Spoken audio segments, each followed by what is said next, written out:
Bienvenidos a esta píldora formativa titulada Introducción a la farmacogenética, efecto de las mutaciones en la relación fármaco-proteína. Mi nombre es Ruth, soy licenciada en Biología, actualmente alumna de doctorado de la Facultad de Medicina y miembro de la Unidad de Investigación del Hospital Universitario de Canarias. Haremos una introducción básica a los conceptos de farmacocinética y farmacodinamia, los tipos de metabolizadores a la hora de eliminar el fármaco del organismo. Veremos también dos ejemplos clásicos de fármacos utilizados en quimioterapia, algunas proteínas que interaccionan con ellos. Luego los efectos adversos asociados a mutaciones en estas proteínas y finalmente una serie de recomendaciones para la práctica clínica. La farmacocinética abarca todos los procesos que sufre el fármaco desde el momento en que se ingiere hasta que es excretado. Por ejemplo, si es tomado vía oral, la fase de absorción se produce en el intestino. Luego se distribuye a través del torrente sanguíneo a todos los tejidos, entre ellos el tejido diana, y será finalmente metabolizado en el hígado para ser excretado. La farmacodinamia se puede definir como el efecto de la droga en el organismo, es decir, esa etapa en la que el fármaco interacciona con su diana. Simplificando bastante el concepto, la velocidad con que se elimina un fármaco dependerá del estado en que se encuentren los genes de las proteínas implicadas en el metabolismo, distinguiendo así metabolizadores pobres, que tienen dos alelos nulos, los intermedios, que tienen alelos nulos y o de actividad disminuida, los normales, que suelen tener los dos alelos activos, y los rápidos, en los que hay un aumento de la expresión del gen o genes. Por ejemplo, a una dosis estándar, uno pobre, aunque puede que responda muy bien a la terapia, también es muy probable que sufra una sobredosis y se intoxique, porque no es capaz de eliminarlo suficientemente rápido. En el otro caso más extremo, la eliminación es tan rápida que el problema no es ya el riesgo por intoxicación, sino que puede que la terapia ni siquiera sea efectiva. Como siempre, estamos hablando en términos muy generales, hay otros factores que influyen aquí. Eso sí, de ahí la importancia de lograr ese equilibrio entre eficacia y seguridad.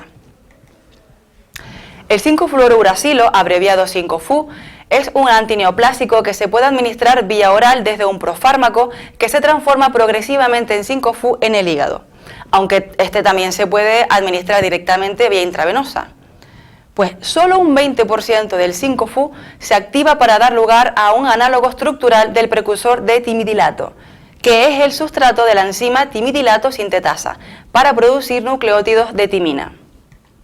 Por una acción directa, este análogo forma un complejo ternario con la proteína, inhibiéndola, por lo que disminuye la cantidad de este nucleótido que se incorpora al ADN en la fase de replicación.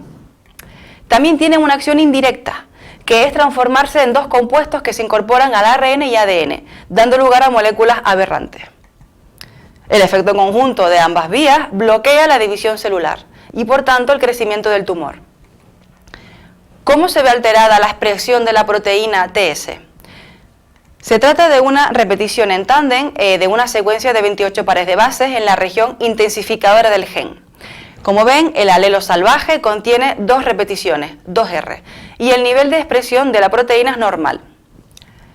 Los alelos mutantes contienen de 3 a 9 repeticiones, y lo que ocurre es que aumenta el nivel de síntesis de la proteína, de tal manera que los pacientes que portan este alelo, sobre todo si son homocigóticos, digamos que tienen más cantidad de proteína diana, y eso desde el punto de vista de la eficacia hace que respondan peor o menos que los pacientes con niveles normales.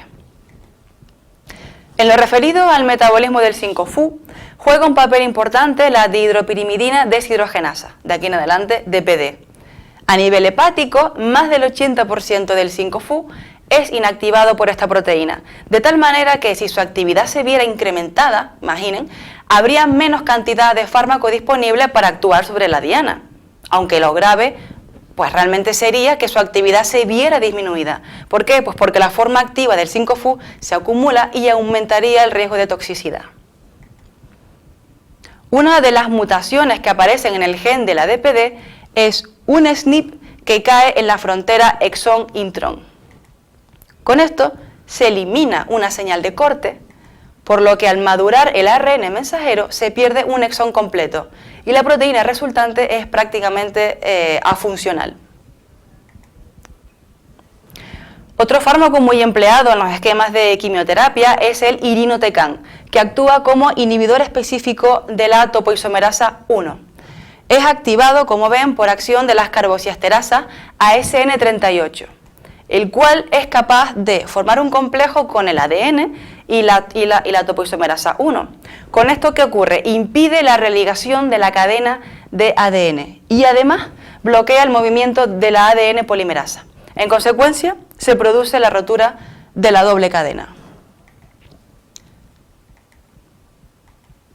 Luego, el SN38 activo es metabolizado por la acción de proteínas intrahepáticas, entre ellas la UGT1 de tipo A1 y extrahepáticas, como ven ahí, las de tipo A7, dando lugar a un metabolito inactivo, el SN38G, que es eliminado a través de la bilis. Bien, pues ¿cómo se ve alterada la expresión de la proteína UGT1 isoforma A1? La causa es una repetición en tándem de dos nucleótidos en el promotor del gen. En el caso del alelo mutante hay más repeticiones, en concreto una más, de 6 a 7, y se conoce como alelo *28. En este caso, y al contrario de lo que ocurría con la timidilato, al aumentar el número de repeticiones disminuye la expresión de la proteína. Es decir, se metaboliza poca cantidad de SN38 y por lo tanto se acumula. ¿Qué ocurre con la otra variante, con la isoforma UGT1A7? Pues aparecen 4 SNPs muy próximos entre sí en el gen que provocan la aparición de aminoácidos diferentes en la proteína final. La combinación entre todas las variantes solo da lugar a 4 alelos u haplotipos posibles. ¿Por qué haplotipos? Porque las variantes de cada combinación se transmiten de forma conjunta. Solo cuando coinciden las 4 variantes mutantes en el mismo alelo, se produce un efecto comparable al que ocurre con el alelo *28. Es lo que marcamos ahí como alelo de riesgo alto. En cuanto a los efectos adversos, aquí vemos el aumento de los niveles de 5-FU en sangre conforme disminuye la actividad de la proteína DPD, medidos creo que 30 minutos después de la infusión. Cuando la actividad de la proteína es normal, el fármaco se degrada adecuadamente y no hay toxicidad. La deficiencia parcial, es decir, una baja actividad de DPD, no se manifiesta fenotípicamente, pero los metabolizadores pobres e intermedios no eliminan el 5-FU, lo que provoca una importante toxicidad a nivel gastrointestinal, neurológico, hematopoyético, comprometiendo la continuidad del tratamiento e incluso llegando a poner en riesgo la vida del paciente. En cambio, el déficit total de la DPD, es decir, actividad nula, ya en sí mismo constituye una enfermedad congénita que además se manifiesta durante la infancia.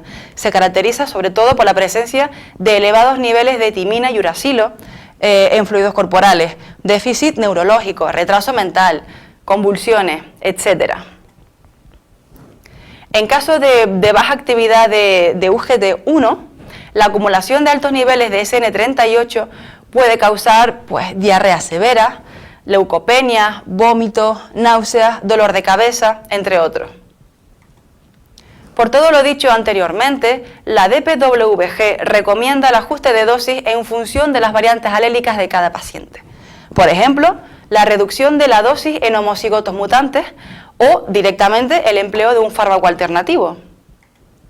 Asimismo, la FDA recomienda, aunque no lo obliga, realizar test genéticos antes de iniciar un tratamiento con 5-FU o irinotecan.